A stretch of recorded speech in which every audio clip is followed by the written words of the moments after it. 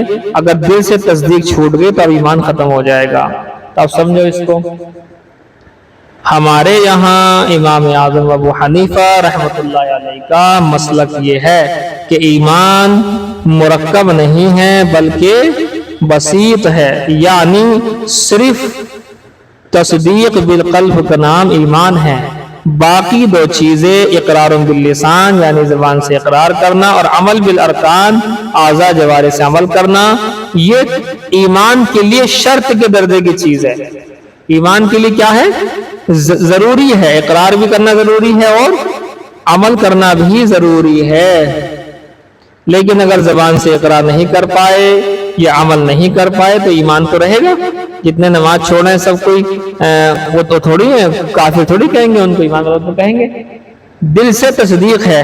لیکن بعض لوگ جو یہ کہتے ہیں کہ مرکب ہے ایمان، تو کیا کہیں گے ان کے لیے ہم؟ ایمان مرکب ہے تو اس کا مطلب اقرار باللسان 1 اور تصدیق بالجنان 2 اور نمبر 3 کیا ہے؟ کیا بتایا تھا میں نے؟ عمل بالارکان. یہ تینوں چیزیں مل کر کے بنے گی ایمان دوسرے لوگوں کے نزدیک. تو یہ کیا کہلائے گی؟ مرکب.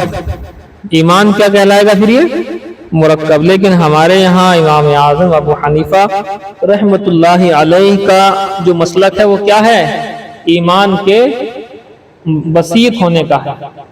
ایمان کے بسیط یعنی صرف تصدیق بالقلب یہ اصل ایمان ہے. باقی اقرار باللسان اور عمل بالارکان اس کے لیے ضروری اور شرط کے درجے کی چیز ہے. ایسا نہیں ہے کہ اسے چھوڑنا ہے. یہ ہے بس. آج اتنے رہنے دو. اگر لکھ لیا ہو سارا تو ٹھیک ہے، نہ تو یہ میں ویڈیو ڈالوں گا اس میں دیکھ لینا پوری تفصیل. دیکھو اس کو یاد کرنا پڑے گا ورنہ یہ بات سمجھ میں نہیں آئی. اگلا سبق سمجھ میں نہیں آئے گا جب تک یہ سمجھ میں نہیں آئے گا. سمجھ گئے جی؟ چلو بس کرو. ٹھیک.